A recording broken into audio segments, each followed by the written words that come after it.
a quorum then, Erik? We do. We have 10 commission members present. Okay. 11 now. Commissioner Burgess joined us as well. Very good. Okay. All right. Let's go ahead and jump in and get started, and just extend a welcome to all of my fellow commissioners and certainly all of the folks that have joined us this evening for the July 21st, 2022 meeting of the Delta Protection Commission. And with that, I'll call the meeting to order, and I'm going to ask if maybe Erik, if you could lead us in the Pledge of Allegiance, if we have a flag, or get it up on the screen, or if you have one close by, you can. Yeah, we do have one. We're pulling it up on the screen right now. Thank you so much, Blake. And just a moment, it'll. Okay. So ready? Right. Salute. I pledge allegiance to the flag of the United States of America and the republic for which it stands, one nation, under God, indivisible, liberty and justice for all. Okay. Thank you. Thanks, Blake. Thanks, Erik, for leading us. So I'm going to just read into the record a little notice before we start here. And I also see that there's rules for the attendees is up on the screen. But as authorized by Government Code Section 11133, we are meeting today remotely via Zoom. Members of the public can also join, as noted on the slide a moment ago, by telephone by calling 1-888-363-4734 and entering the conference code, a lot of numbers here, 425-546, followed by the pound sign. This information is located on the top of the meeting agenda and on all the meeting materials, and all the meeting materials are located at the website, deltacalifornia.gov. For public comment, please use the raise hand feature as noted on Zoom. If you're joining by telephone, you can press the number 2, pound 2 to indicate you would like to make a public comment. If you press pound 2 again, it'll remove your raised hand. Please wait to be recognized, and certainly want to thank everyone for your attendance this evening. And again, I know it's a little awkward with via Zoom, but we've all learned to accommodate this over the past couple of years here. So, and thanks for helping make it a success. So with that, then let's turn to our very capable clerk, Morgan Matz, to call the roll to formally establish a quorum, and then we'll go into our meeting agenda. Morgan. Thank you, Chair Nottoli. Chair Nottoli. Here. Vice Chair Nguyen. Here. Commissioner Villegas. Commissioner Villegas. Commissioner Burgess. Here. Commissioner Vasquez. I see you. Commissioner Cott. Here. Commissioner Steele. here. Commissioner Nakanishi. Here. Commissioner Paroli.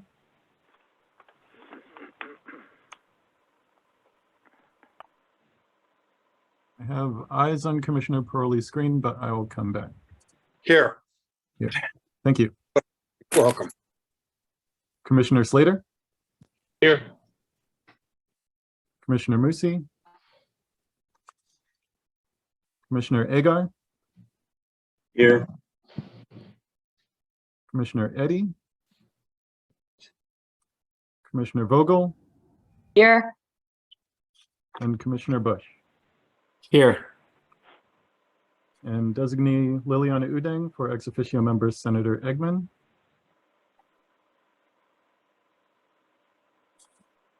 And designee Israel Landa for ex officio Assembly member Via Padua. Correction, sir. It would be Sochi Paderas. Thank you.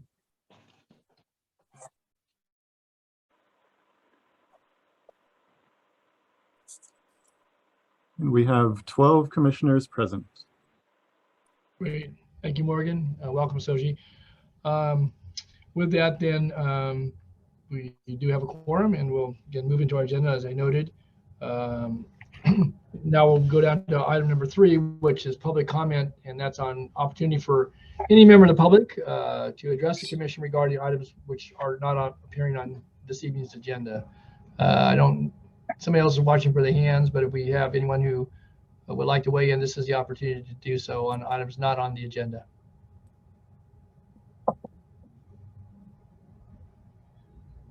I currently see no hands raised. Okay.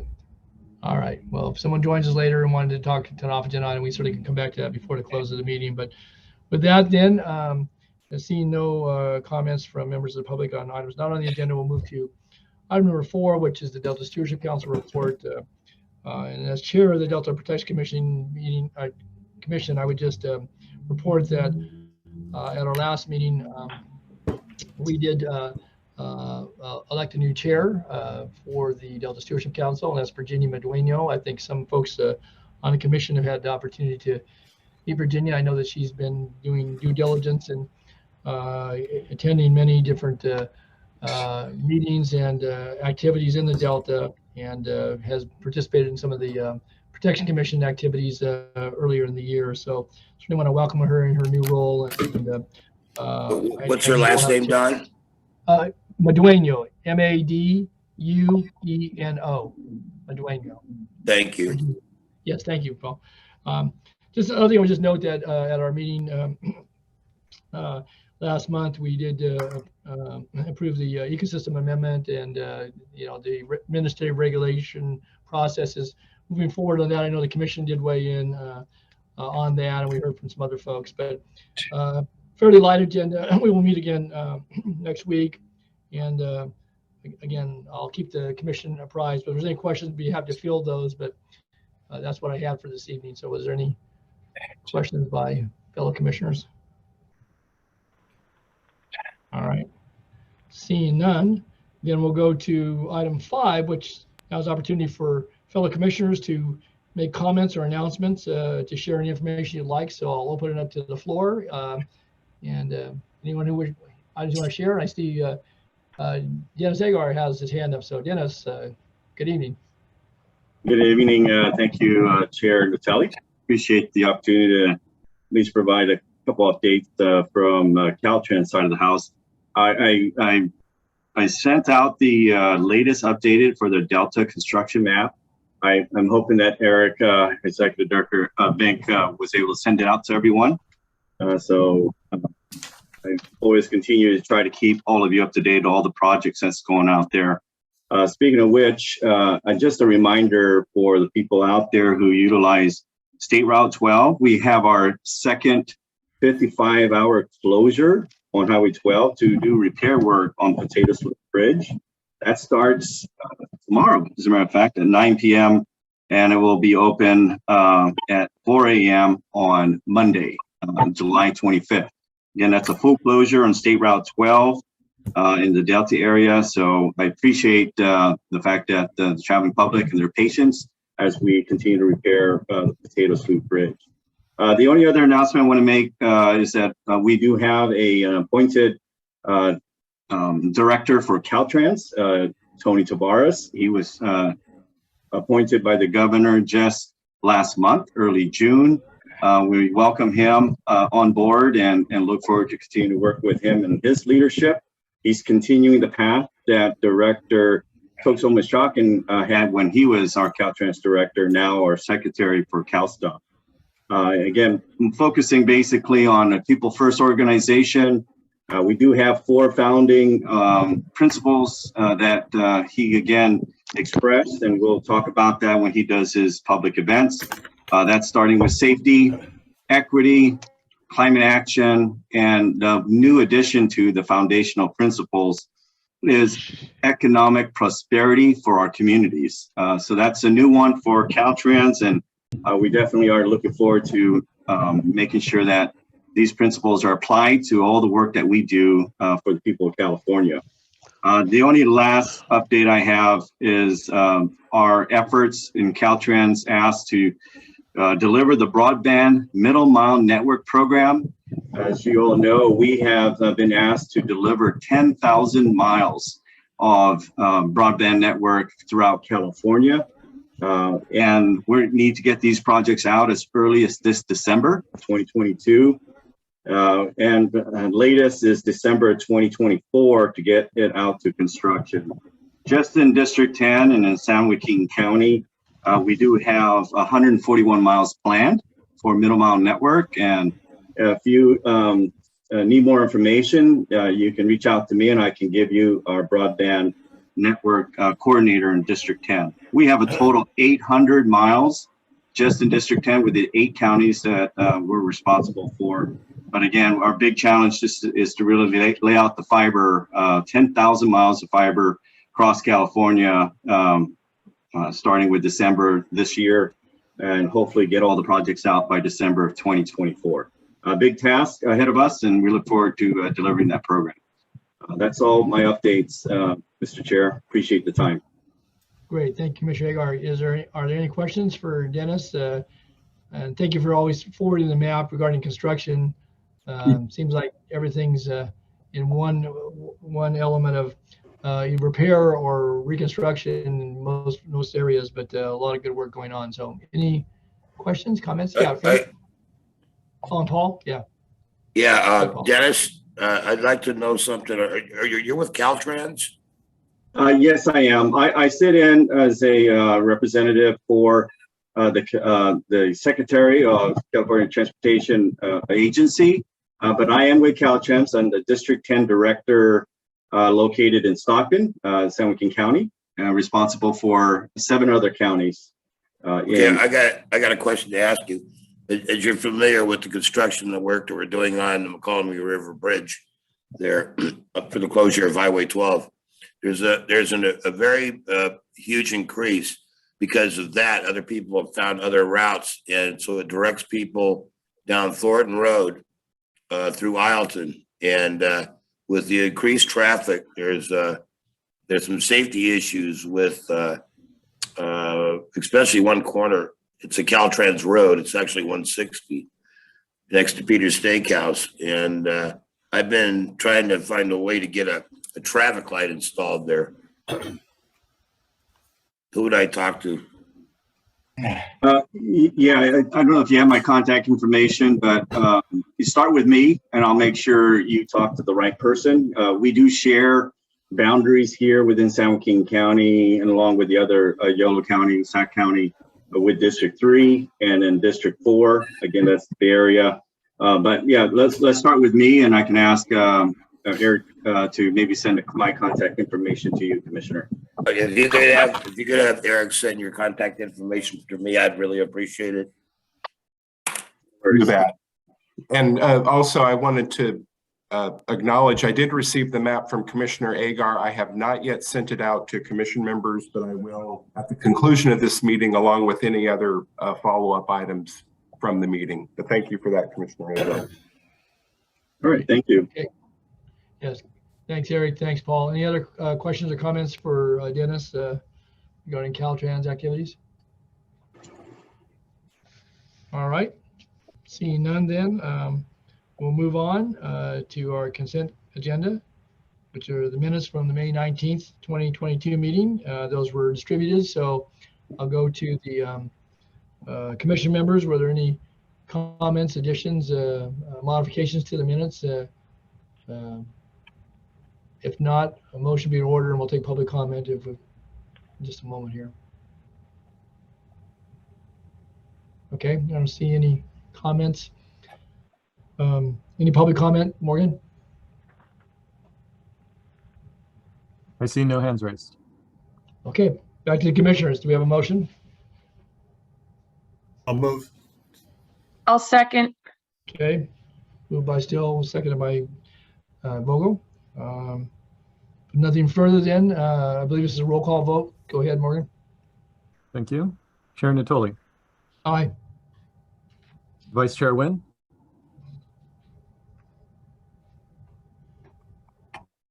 Vice Chair Nguyen. I'll come back. Commissioner Burgess. Yes. Commissioner Vasquez. Yes. Commissioner Cott. Yes. Commissioner Steele. Aye. Commissioner Nakanishi. Yes. Commissioner Paroli. Yes. Commissioner Slater. Aye. Commissioner Agar, Aye. Commissioner Vogel, Aye. Commissioner Bush, Yes. and one more time, we have Vice Chair Nguyen. Yes. Excellent. That is 12 yes votes and 0 no votes. Okay, thank you, Morgan. Thank you, commissioners. All right, next now to move to the executive director's report. Mr. Vink. Great. Thank you, Mr. Chair and commission members. I have a very brief report this evening.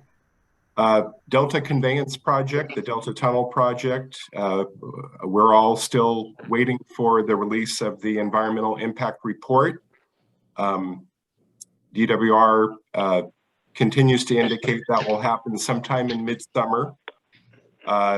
Based on the timing of that, and they've already announced that they are proposing a 90-day comment period, but based on the timing of that, it might require a special commission meeting or an off-month meeting, perhaps in October, for the commission to consider comments in advance of the EIR deadline.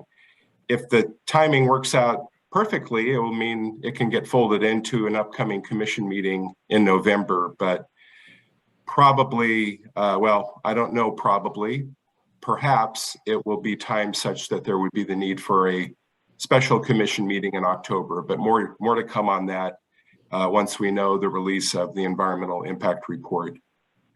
I want to thank Commissioner Agar for his help on the Clean California grant. And we're closing in on executing an agreement for that, and then we'll formally begin our work. We've already informally initiated the work under our senior environmental planner, Kirsten Pringle. There's a new anthology of writings about the Delta called Imagining the Sacramento San Joaquin River Delta, an anthology of voices across centuries. It was recently published by, I think it's called America Through Time. And it was compiled by Dr. Robert Benedetti, Bob Benedetti, as he's known to us, who was instrumental in our Delta Narratives project and has been a longtime friend and supporter of the work we do. And the commission did assist with this. I am awaiting my copy through the mail. I can't wait to get my hands on it, but I'd encourage you all to take a look. And we're talking about that a little bit in our regular communications out to the Delta community. A little bit on commission staffing. We said farewell to Stacy Hayden, our information officer, in June. We were really sad to see Stacy go, but we're very pleased that she stays within the California Natural Resources Agency family because she has taken a new job as communications manager at the Ocean Protection Council, which is really a dream job for Stacy. Although she loved the Delta, her heart was really in marine and coastal issues. And so it's a great opportunity for her. And we wish her well, and we're still getting help from her on little things here and there, but that position will be reconfigured and re-advertised here shortly. We also have an opening for an associate governmental program analyst and are very close to finalizing a candidate. We are going through the final stages of that. We have a couple of candidates that we're considering. More to come on that. And then finally, my last day as your executive director will be August 5th. We actually set this meeting up via Zoom with an eye toward some of our county supervisor members being out of state for a conference, and figuring this would be a way to accommodate their participation and ensure that we had a quorum. And it turns out I'm really thankful that it is on Zoom because I'm recovering from a bout of COVID and I wasn't going to be there in person with you today. My hope is that I can be there with you in person when you meet on September 15th. I'll be in the audience that day and refraining from offering public comment, but we'll look forward to joining you all so I can see you in person. Well, I'm not sure I'll say one last time because I might see you all at some point down the road, but I do plan to join you on September 15th. And of course, your new executive director, Bruce Blodgett, will be leading the staff at that meeting. And Bruce also apologizes for being unable to join this evening, but he thought it was so great that I got the Rona that he got it too. So he said his regrets for not being here. He's kind of a day or two behind me. I would have been a very poor participant in this meeting a day or two ago, but I'm feeling pretty good and coming out the other end now. The final thing I'll mention is our commission land use comments, and we did have a series of comment letters that were submitted over the past 2 months. They're mentioned in the staff meeting packet. And then concluding my report in the written materials are upcoming Delta events and our social media metrics as well, which I would encourage you to review, as well as a first look at the commission's fiscal year 22-23 budget, which again is a baseline budget for us as we initiated our new fiscal year on July 1st. So that covers the report I wanted to make, unless there are any questions from commission members. Okay, commissioners, any questions of Erik on his report or anything that you wanted to comment on? All right, seeing none, certainly, well wishes to you and to Bruce for, sounds like you're well on the way to recovery, Erik, and we will expect to see you back in September again, so we can hopefully do a little recognition around your years of service with the commission, but we got time to plan for that. So, but if there's nothing further from the commission, let me ask Morgan, are there any comments on the executive director's report? Public comments? I see no hands raised.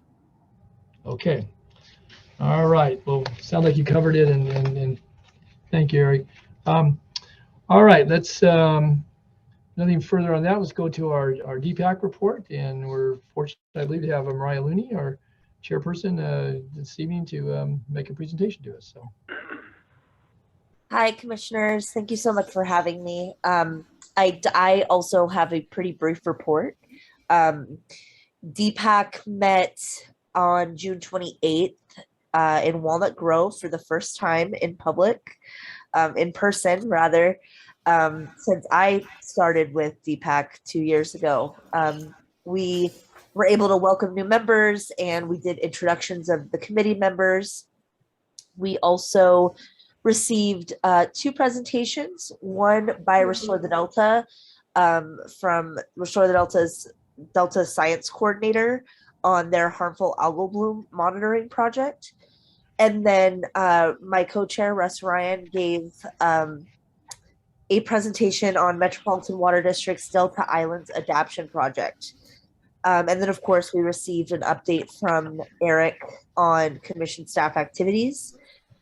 Our committee asked questions. We provided input and suggestions in response to the reports, and decided that we would move our next meeting to the end of August versus the beginning of September because of Labor Day. So we want to make sure that we have the most people present as we can, and we didn't want the Labor Day holiday to interrupt that. So that's it for my presentation. The only thing else that I will say is we just want to wish Erik well wishes on his way out. It's been a very awesome experience and a real pleasure working with him. And we're really excited to start working with Bruce Blodgett. So thank you all so much. If you have any questions, I can definitely answer them. great. Thank you, Mariah. And thank you for those kind comments. Commissioners, any questions of Mariah? All right. Don't see any hands up. Do we have any member of the public who wanted to comment on the DPAC report? I see no hands raised. Perfect. Okay. Thank you so much, everyone. Very good. Thank you, Mariah. I'm glad you were able to meet in person. You've been on 2 years virtually, so it's probably very nice to get acquainted both with your new members, but also those you've been serving with for some time. So again, thank you. Okay, let's move down to item 9, which is the consideration by the commission of the approval of the job offer to the incoming executive director designee, Mr. Bruce Blodgett. I will just, I sort of call upon Vice Chair Wynn to add anything, but as per commission direction, Vice Chair Wynn and I met virtually with Mr. Blodgett regarding the compensation package, starting salary, and the start date. And I'm pleased to report that we reached agreement for starting annual salary of $135,000 and the start date of August 8th, as Erik alluded to. This negotiation, however, did need to come back to the commission for final approval. And as I just stated, with the annual starting salary and the start date of August 8th, we need a motion to approve that, subject to the commission's. This is Diane. I'll make that motion. Okay. Ellen Nakanishi, I'll second it. Okay, we have a motion and a second. Thank you. Do we have any commissioner comments or any public comment, Morgan? Yeah, Don, this is Chuck. Yeah, Chuck, go ahead. I want to first thank Erik for an outstanding job that he did, and obviously he is going to be hard to replace. But I've also had the opportunity to work with Bruce as executive director of the San Joaquin Farm Bureau for almost 9 years now, and I would say that Bruce will do an excellent job, and I think that Bruce having an opportunity to work with Erik, I think will give him a good start. But again, I just want to thank Erik, especially for my beginnings on the Delta Protection Commission in regards to training me and sharing insights, et cetera. And I think he's done an exemplary job. And I know no matter what you decide to do, Erik, that you will be successful. And I always enjoyed your comments and certainly your dedication to the Delta. So with that, I would thank Erik for his service and looking forward to working with Bruce. Thank you, Chuck, and thanks for your assistance again as Vice Chair. His capable assistance certainly in working through the Commission's direction was very helpful, and I would echo those kind comments about both Bruce as well as Erik. So, all right, any other commissioner? Okay, seeing none, we do have a motion and a second to approve the starting salary and the start date. And if there's nothing further, there's no public comment, please note that. Morgan, please call the roll. Okay, thank you. Chair Nottoli. Aye. Vice Chair Wynn. Yes. Commissioner Burgess. Yes. Commissioner Vasquez. Yes. Commissioner Cutt. Yes. Commissioner Steele. Aye. Commissioner Nakanishi. Yes. Commissioner Paroli. Yes. Commissioner Slater. Yes. Commissioner Agar. Aye. Commissioner Vogel. Aye. And Commissioner Bush. Yes. We have 12 yes votes and 0 no votes. Okay, thank you, Morgan. Again, thanks to commission members. I know we had a long session on the interviews and so forth. I certainly appreciate all the help we received from the agencies that assisted Erik and staff in the recruitment. And again, looking forward to welcoming Bruce at our next meeting and also recognizing more formally Mr. Vink.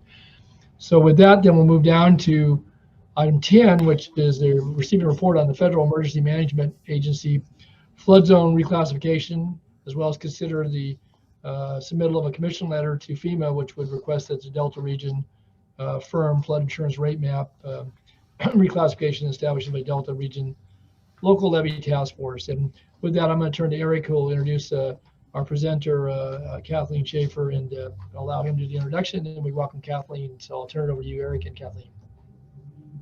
Great. Thank you, Mr. Chair. And I really want to primarily turn this over to Kathleen Schaefer, but provide a little bit of background first about her, and also a little bit of background about some recent commission activity related to this item. First off, Kathy is a PhD candidate at the UC Davis Department of Civil Engineering. She also is a former FEMA regional flood official and worked out of their office in Oakland on flood-related matters in California. Kathy and I worked with a couple of UC Davis graduate students about this time a year ago. I think it was leading up into the summer break for those two students, on a project where they surveyed agritourism providers in the Delta and were trying to gauge the challenges they were experiencing with FEMA regulations, particularly around flood insurance. This item on the agenda today is directly related to that, and it's something that I've been working with Kathy on over the last couple of months. Kathy also is working closely with officials in Sacramento County and with Department of Water Resources on related issues.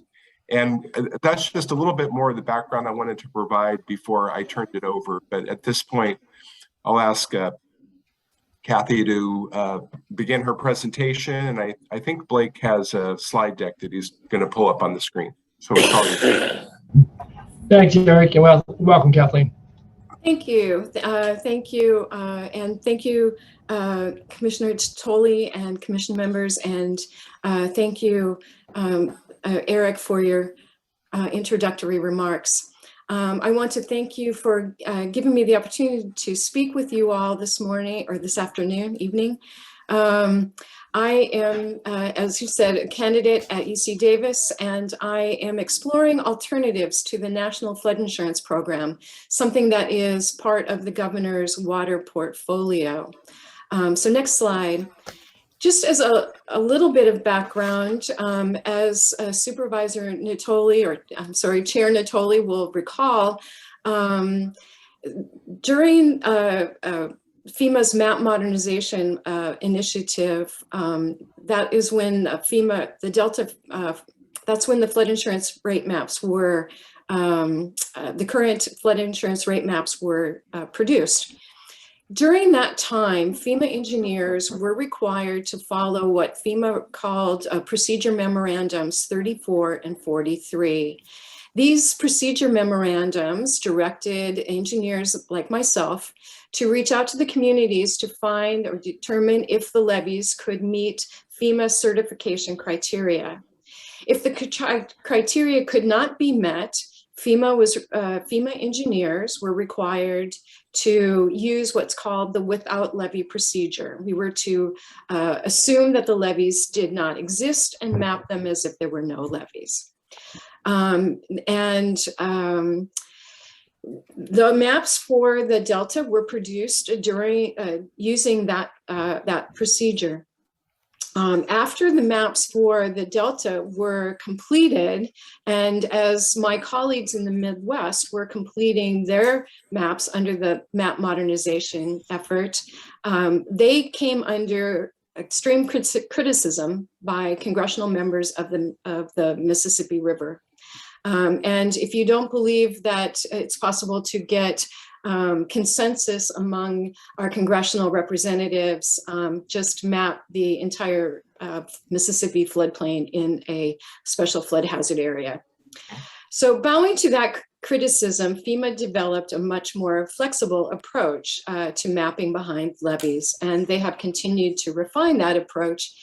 And so next slide, please.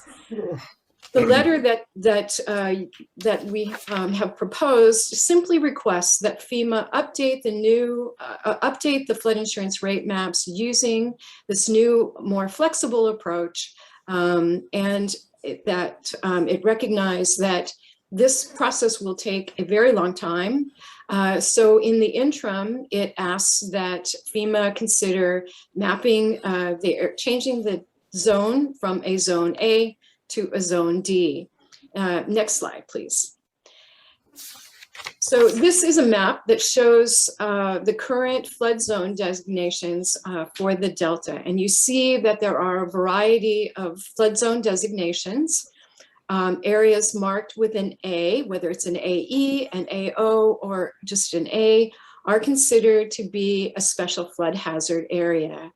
These areas carry with them special building restrictions, and anyone with a federally backed mortgage located within any of these zones is required to purchase flood insurance. But you'll also notice there are a few small areas that are marked as a zone D, and then other areas that are marked as an X. For areas marked as a zone D or a zone X, they are not considered a special flood hazard area, and flood insurance is not required for individuals living within those areas. So this letter that you proposed would simply ask that FEMA re-examine the mapping for the Delta and use these more flexible approach. Next slide, please. So a zone D is defined by FEMA as flooding is possible but undetermined.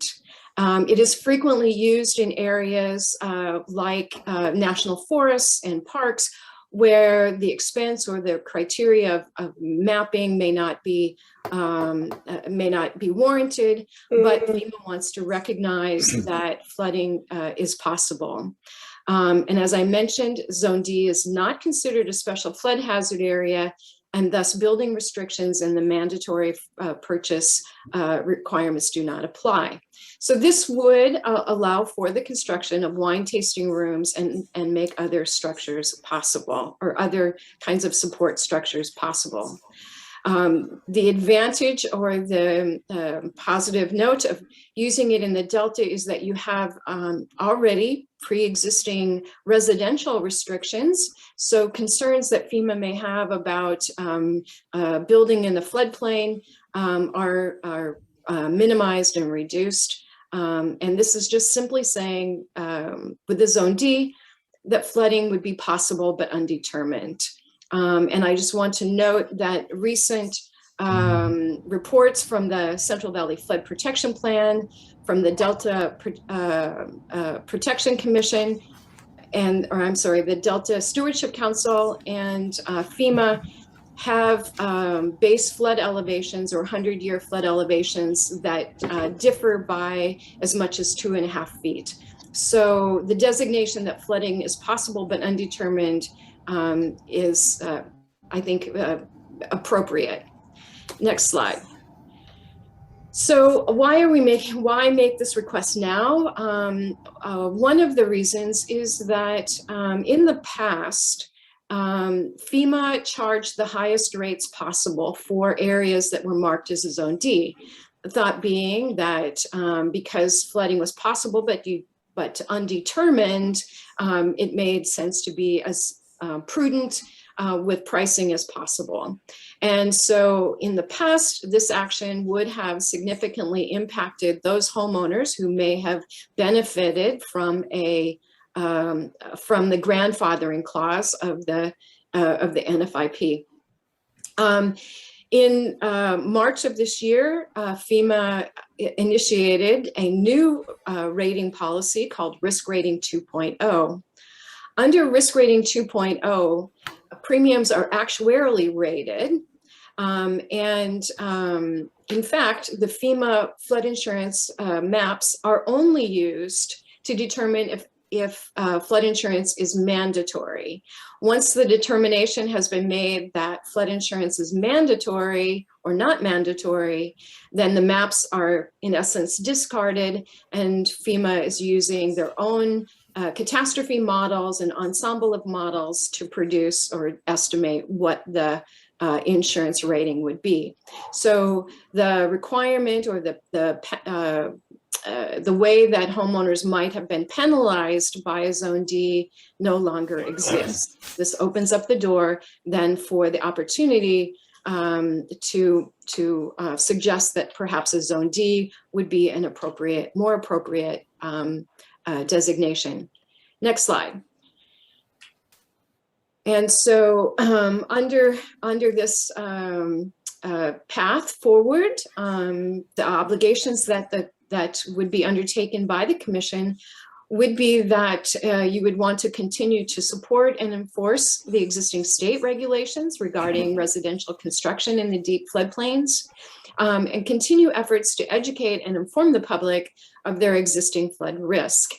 The new approach calls for a local levee mapping team, which is a collaboration between local technical experts and FEMA. And so you would, under this process, you would help support FEMA in organizing that. It would be FEMA's obligation to implement it, but certainly they would look for you to help provide technical experts or the names of technical experts who would want to participate. And then a little bit plug for my research effort. I hope that you will support efforts to explore alternatives to the National Flood Insurance Program. And with that, I will entertain any questions or answer anything you may have. Thank you. Well, thanks, Kathleen. And certainly, I know you've been working on this for a number of years, as you referenced. You and I think spoke about this a number of years ago, and appreciate the diligence by which you and others have continued to pursue this. And it looks like we do have some questions, and so we'll go to those, and then we'll come back to the commission for some action if that's what's desired. So, Erik, I see your hand up, and then I see.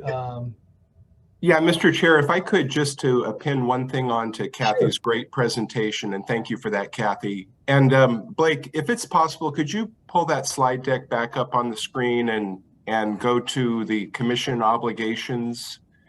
Because I just wanted to clarify a few things that Kathy had stated on there. Thank you. This first item, the existing state regulations, that's our land use and resource management plan that we administer as the Delta called for in the Delta Protection Act of 1992. So that's nothing other than just continuing to ensure that the rural Delta, if you will, remains agricultural and natural lands. And then we certainly continue to inform and educate the public on the existing flood risk. That's really key to our flood awareness activities and the website that we stood up this year related to those efforts. I don't anticipate that assisting FEMA with a local levee mapping team will entail much staff effort on the commission's part. And finally, we are absolutely committed to alternatives to the National Flood Insurance Program, especially that deliver equivalent protection at a lower cost. I mean, it's just really, there's long been a feeling that, and I think this is true throughout California, not just the Delta, but that we're receiving less than what we're contributing in terms of the National Flood Insurance Program, and that there probably is a better alternative to that. So we certainly are encouraging of Kathy's efforts to explore alternatives to that. Anyway, that's just a little bit of the additional background that I wanted to provide. Thank you, Blake, for pulling that up. Great, thanks, Erik. So we do have a hand up. I see, is it Lemasters? Yes, thank you. My name is Kevin Lemasters, and I represent Trinchero Family Estates. And I just wanted to comment on Kathy's presentation, stating that Trinchero Family Estates, supports activities that seek to expand the agritourism opportunities in the Delta. And I just wanted to say that we're very grateful to the Commission for its efforts. So I truly appreciate it. Thank you. Thank you, Kevin. Appreciate your comment and your interest in this. So I see some other hands. Commissioner Steele. Yeah, Kathy, I was very, very impressed with your presentation. And this is a very special interest with the people that I represent in Isleton. Anyway, I'd like to talk to you about I'd like to talk to you about this further. So maybe I can get Erik to, when he's sending me that other stuff. I'll go ahead and have him send me some contact information from you. Would that be all right? Certainly would, yes. And you can reach out to your city manager. I had lunch with him today at Oh, you did? FMA Okay. conference. So Okay, yes. never mind. I'll just talk to I'll just talk to Chuck. Okay. But please feel free to reach out to me. Yeah, it's really important to us. Very important to us. We all live underwater. Thanks, Paul. Other commissioners? You don't see. Oh, yes, Nancy Vogel. Yeah, thank you, Kathleen. That's very interesting. Do you have a sense if the A zones were reclassified as D, what the difference could be in price? You know, for a homeowner, a premium who chose, even if they didn't have to under the zone D, didn't have to have flood insurance wasn't mandatory, but they could still choose to have that because there's no other way to get flood insurance except through the national program.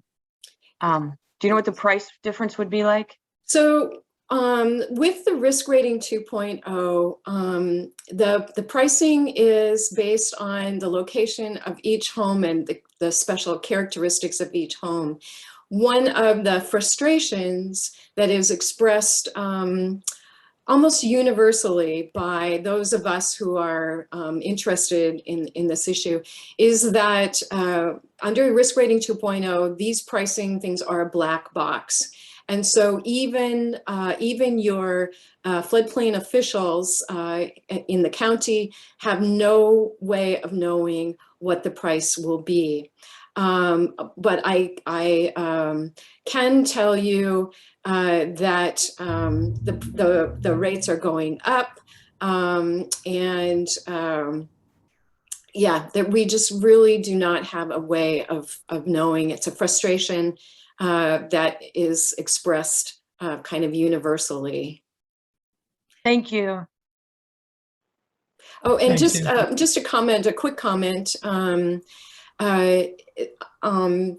While I'm working on exploring community-based alternatives to the National Flood Insurance Program, there are increasingly private alternatives to the National Flood Insurance Program. And so constituents who may find that that they have the price on the NFIP is high, there are increasingly lower cost alternatives. Thanks, Kathy.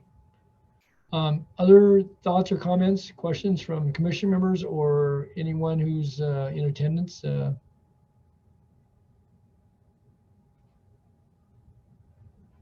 Okay, don't see it. Morgan, anyone? See no hands raised. Okay, all right. Then again, thanks to Mr. McMasters for his comments, and thank you, Kathleen.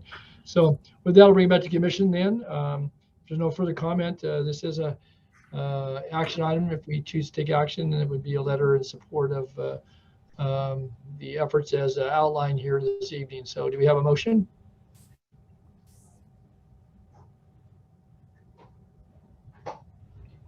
Yeah, I'll make Chair, the motion. I'll make the motion. Okay, I'd second it then.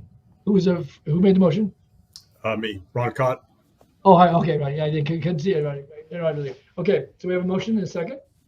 If there's no further comments, thank you, Ron, for the motion. Let's go ahead, Morgan, and call the roll. All right, thank you. Chair Nottoli. Aye. Vice Chair Nguyen. Yes. Commissioner Burgess. Yes. Commissioner Vasquez. Yes. Commissioner Cott. Yes. Commissioner Steele. Aye. Commissioner Nakanishi. Yes. Commissioner Paroli. Yes. Commissioner Slater. Aye. Commissioner Agar. Aye. Commissioner Vogel. Aye. And Commissioner Bush. Yes. We have 12 yes votes and 0 no votes. Okay, motion carries. Thank you, Morgan. Okay, again, thanks to our presenters, and hopefully this produces good outcomes. So I think it's a very good approach. And thanks, Kathleen, for your many years of work on it. Okay, let's go do this and move down our agenda. We're to our last action item, and or actually not action item, it's just a update, and that's on the Delta National Heritage Area Management Plan, where we are, status of that, and Dr. Blake Roberts is going to be our presenter. Erik, anything you wanted to do to introduce us? Or are you okay? No, just turning it over to Blake here. Okay, Mr. Roberts, you're on. Let's go. Thank you. Just a moment. Good evening, Chair Nottoli and members of the Commission. My name is Blake Roberts, Program Manager 1 for the Commission and Coordinator for the Sacramento-San Joaquin Delta National Heritage Area, or Delta NHA. Today, I will provide an update on the development of the NHA Management Plan, which outlines the activities that the Commission and regional partners will undertake over the next 12 years. The John Dingell Jr. Conservation Management and Recreation Act created the Delta NHA and requires the Commission to prepare the management plan. The law provides us with clear direction about the planning process and what we should be including in the plan. The planning process and the plan should recognize the interests of government, businesses, organizations, and individuals in the NHA. Consider federal, state, local, and tribal plans and treaty rights. Incorporate an integrated and cooperative approach for the protection, enhancement, and interpretation of NHA resources. Required sections include an inventory of resources in the NHA related to the interpretive themes, comprehensive policies, strategies, recommendations for conservation, funding, management, and development. Recommendations for coordination with federal, state, local, and tribal programs, including the role of the National Park Service. An interpretive plan that describes how the Commission and its partners can tell the NHA stories, the identification of funding sources for carrying out the management plan, and an implementation plan that describes actions to facilitate collaboration among partners to promote resource protection, restoration, and construction, and specific commitments made by the Commission or partners for the first 5 years of operation. The legislation also includes other provisions that are relevant for the management plan, such as prohibiting the Commission from using federal funds to acquire real property or affecting the rights of private property owners. Commission staff kicked off our public outreach in January 2021 with the first NHA Advisory Committee meeting. The committee has met 9 times to date. 4 advisory task groups, Heritage Development and Tourism, Interpretive Planning, Organization, and Resource Stewardship have met to discuss specific topics. California State Parks and Commission staff have had multiple meetings with tribal officials to discuss the management plan and interpretive plan. This outreach is ongoing. The Commission staff hosted 2 in-person public meetings in Benicia and Walnut Grove in August 2021 with the assistance of state park staff and our consultant, Point Heritage Development Consulting. The management plan process was featured in a session during the Delta Heritage Forum, which was held virtually on November 3rd, 2021. We will likely have another session on the plan this fall at the 2022 forum, which will again be held on November 3rd. Finally, our consultants posted 2 online surveys, one intended for the general public and the other for interpretive providers, such as historical societies and museums. California State Park staff have worked with the Interpretive Planning Task Group, NHA Advisory Committee, local experts, and National Park Service staff to prepare a set of interpretive themes and sub-themes for the NHA. The themes shown here are intended to be the principal storylines of the NHA, like a large tree branch that holds smaller branches. Even though the print on the screen is small, I acknowledge, I've included the full text of the interpretive themes because I want to keep the text intact as it was written by many of the people on that have been involved in the process. The first theme involves natural resources. Formed where Sacramento and San Joaquin rivers meet, the Delta is the largest freshwater tidal estuary on the west coast of the Americas, where the convergence of fresh and ocean water creates essential habitat for plants and wildlife. The second theme concerns the changing landscape of the region. The Garden of the Delta has been altered by people and machines, affecting many through history and making it an important resource for our state. Theme 3, the Native American experience, is still in development pending our tribal consultation process. The fourth theme deals with stories of the diverse set of people who have called the Delta home. Bringing their own ambition and skills to the Delta, each cultural and ethnic group shaped the region's agriculture and rec industry and continues to leave an indelible imprint on the landscape. Theme 5 concerns the Delta's main economic driver, agriculture. The Delta's topography, water, soils, and Mediterranean climate make it one of a nation's most productive agricultural regions with the ability to grow a variety of crops. The final theme focuses on the importance of water.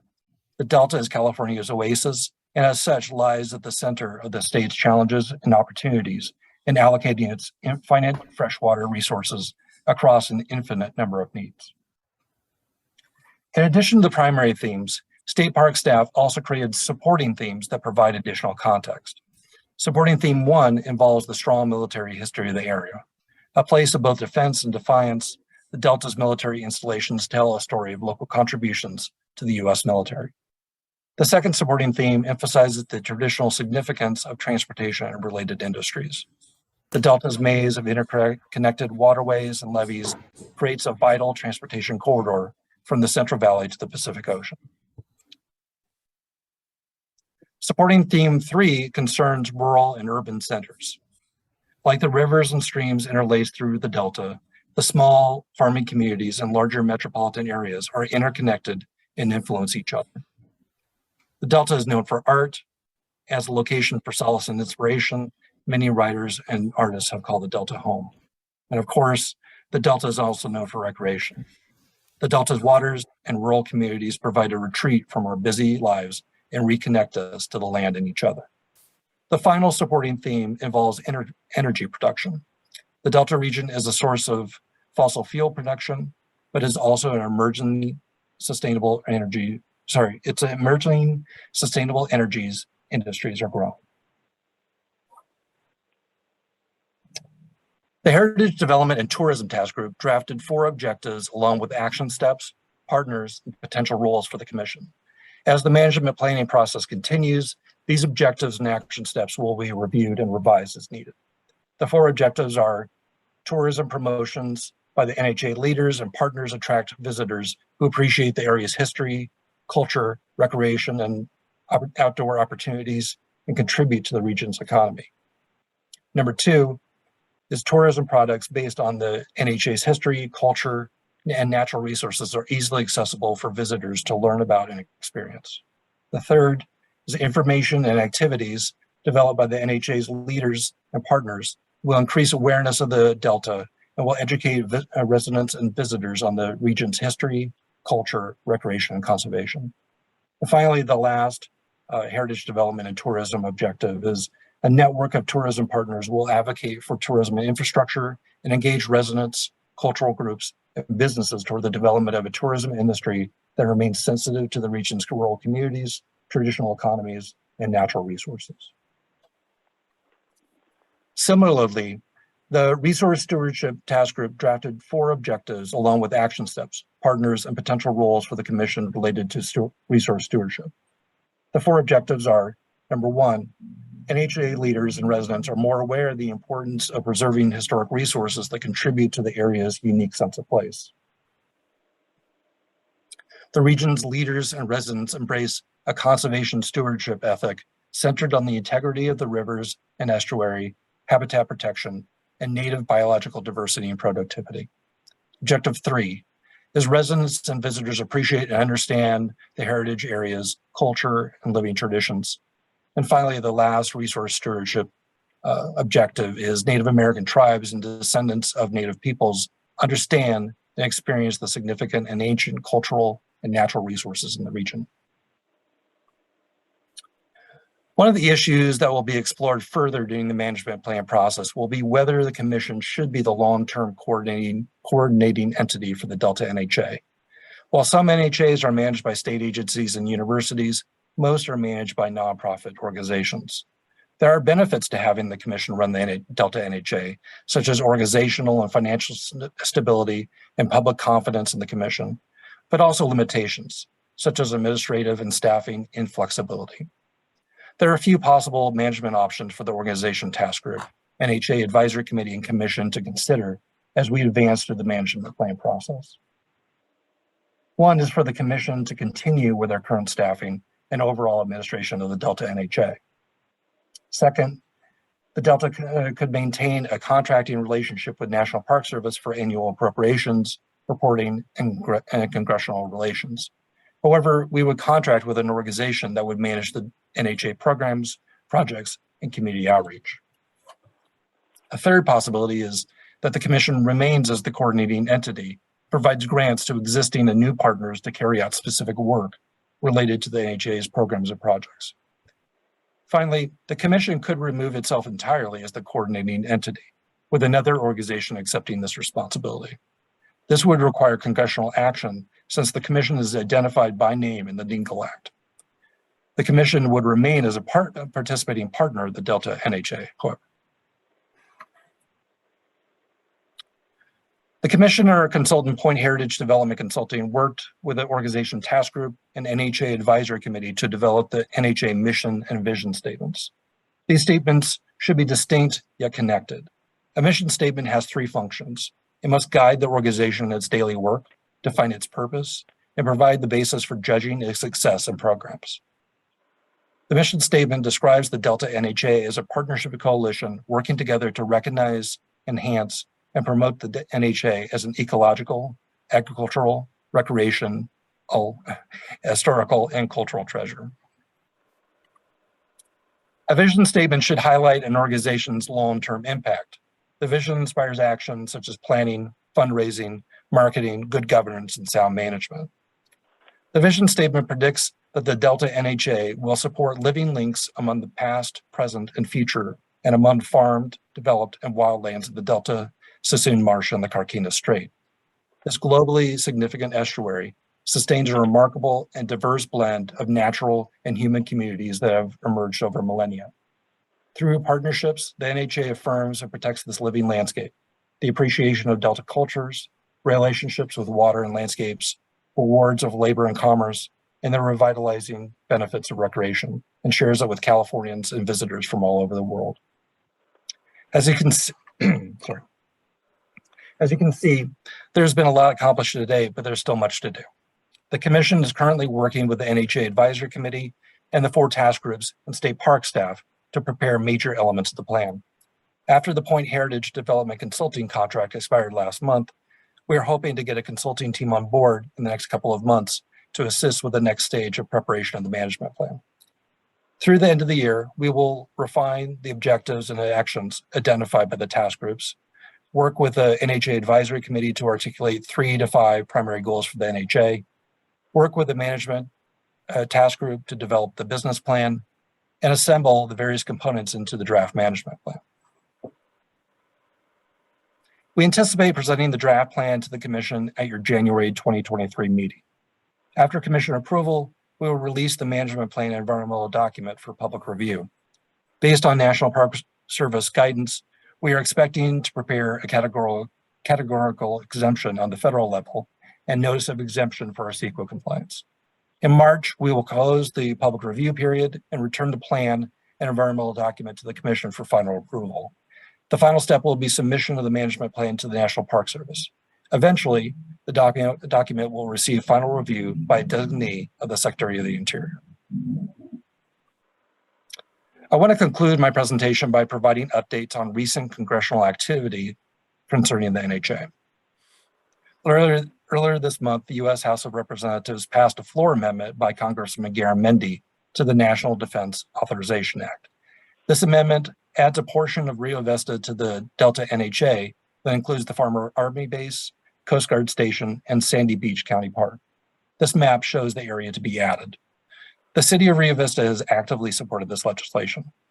The Senate will be considering the House version of this bill before the end of the year. The other congressional update involves the management plan deadline. The Dingle Act originally required that the management plan be submitted to the Secretary of Interior within 3 years of the bill's signing, or we risk losing federal funding. This deadline was March 12, 2022.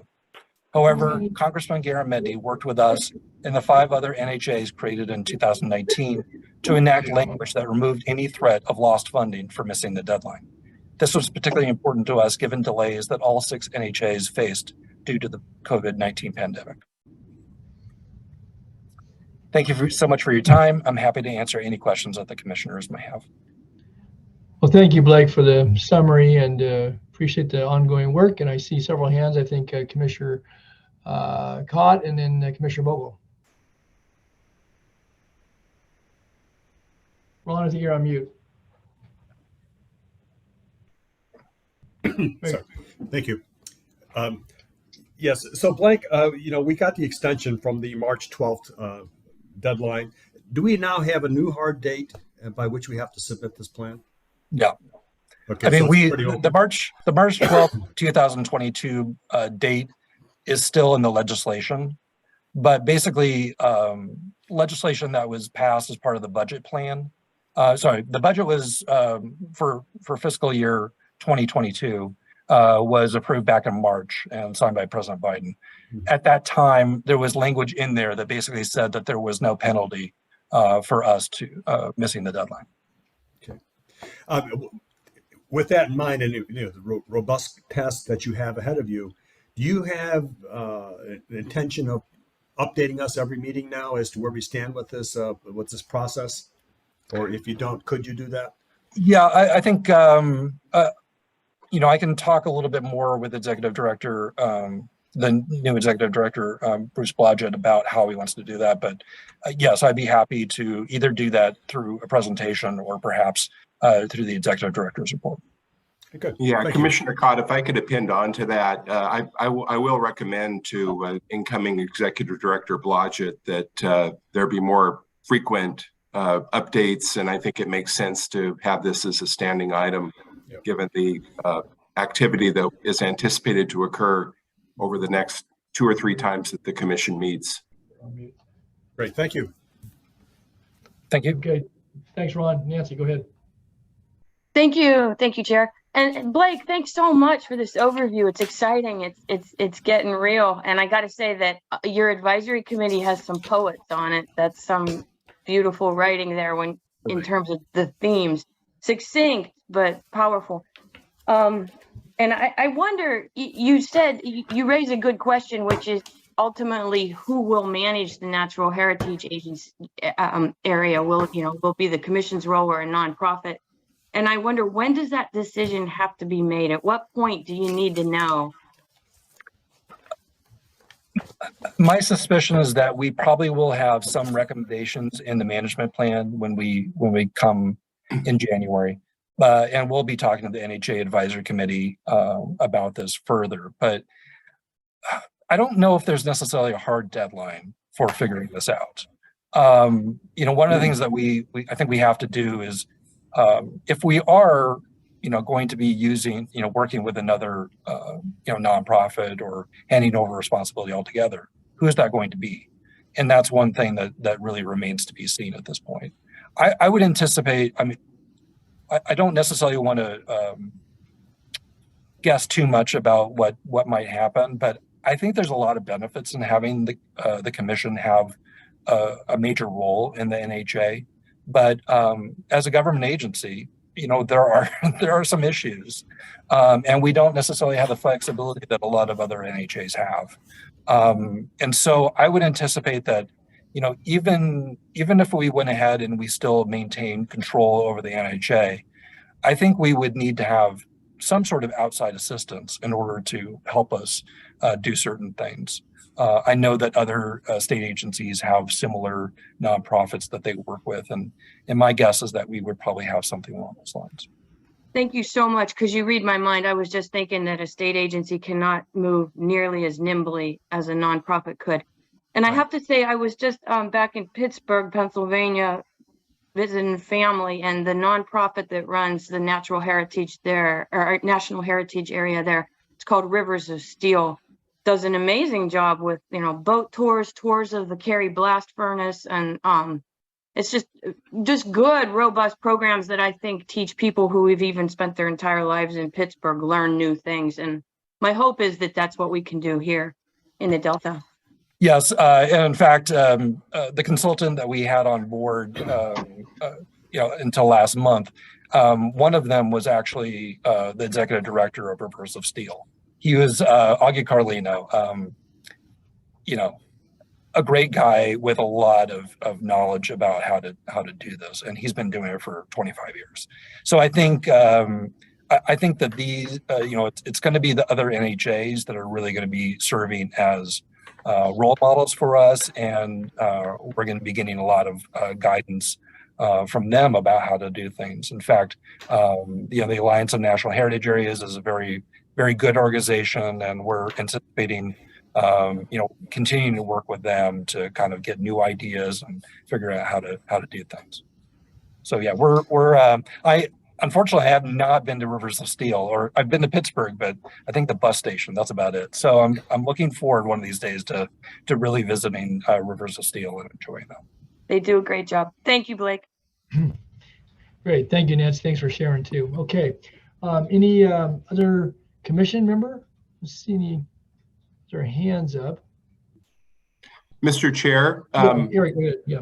Yeah, just to add on to that, and by the way, I appreciate Commissioner Vogel's comments. One of the things I'm going to do when I'm no longer executive director is to become a National Heritage Area tourist, and I'm definitely getting to Rivers of Steel as well. And we've been very well served by not only Augie Carlino, but also Carolyn Brackett and Nancy Morgan, the other members of the Point Heritage Development team, as our consultant on this. The comment you made though about the administration, I think is an important one. I'll certainly be recommending to Bruce that the commission consider how outside parties can help facilitate the administration of the National Heritage Area. Until there's a change in federal legislation, the Delta Protection Commission will always be the coordinating entity, but that doesn't mean that a lot of the responsibilities that accrue to a coordinating entity could not be parceled out to other entities. And the only real challenge we have at this point is that there's not a natural existing nonprofit that would be in a good position to take this over. Maybe that's something that could become established here as the heritage area is finalized, the management plan is finalized, and the heritage area begins to blossom further. But as of now, there really isn't. And the ideal, my conclusion is that the ideal entity to do the bulk of NHA type work is a nonprofit, just because of their ability to move nimbly and primarily for that reason. But it doesn't mean that there could not be a formal role for the commission, from here on out through the life of the heritage area. But that's something I'll be talking with Bruce about. Of course, he'll be advising you on that moving forward, but we've got a really good team. We've been very well served by the Point Heritage consulting team, and we'll have some additional consulting assistance moving forward, perhaps from Point Heritage, but also State Parks has been a great partner as both a consultant and a participant on these efforts as well. So we look forward to continuing that involvement too. But I really want to thank Blake for a great covering a great ground with that presentation. And go ahead, Blake, you wanted to add something there. One of the things I would be remiss if I didn't mention the poets over at State Parks.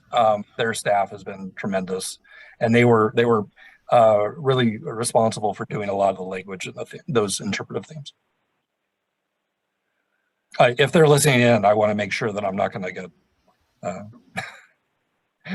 don't want to get hammered after that. So. You're not going to take credit for their good work there. Right. No, right. Absolutely.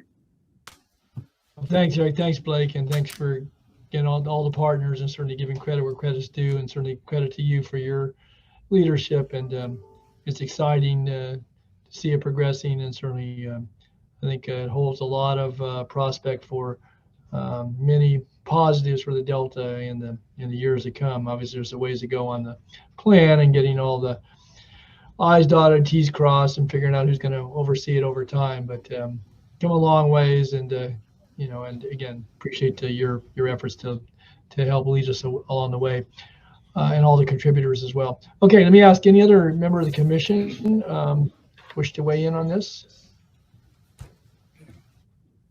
All right, seeing none, I'll turn to Morgan. We have any members of the audience?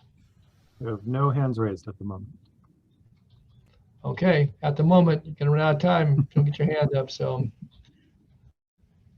Okay, we don't see any, so with that, this does not require action. I think it was clear though, and I think Commissioner Cott's point well taken. Maybe you know, regular update on this, and if there's any assistance, obviously, that commission members or our member entities can offer along the way. I know staff will reach out, certainly Erik and Blake, and certainly Bruce as he comes on board. So, all right. I'll one more time before we move to adjournment. Any announcements by commissioners? I know that we're well into the summer. I believe the Pear Fair is next Sunday. Is that correct, Erik? So we invite folks to come to Cortland for a wonderful time. There are other activities in the Delta. I know the commission keeps us apprised of other festivities, events, and so forth. And I just say to commissioners, this is an opportunity at any meeting, if there are things going on, meetings, events, celebrations, certainly to make those announcements. But if I don't see any hands, I'm going to go to adjournment. Our next meeting. Oh, I do. I see. Lakeisha is on. So go ahead. Hi, on behalf of the Assembly Member Carlos Villafuru's office, we just wanted to share that we are going to be kicking off a program to educate the youth in our district about the Delta and about the waterways. And it's going to be following the guideline that Keep Tahoe Blue has for their youth. It's 11th and 12th graders. And so we are partnering with the Department of Fish and Game and the Department of Water Resource and the U.S. Coast Guard, along with some farmers, just to educate our students about the waterways within our district.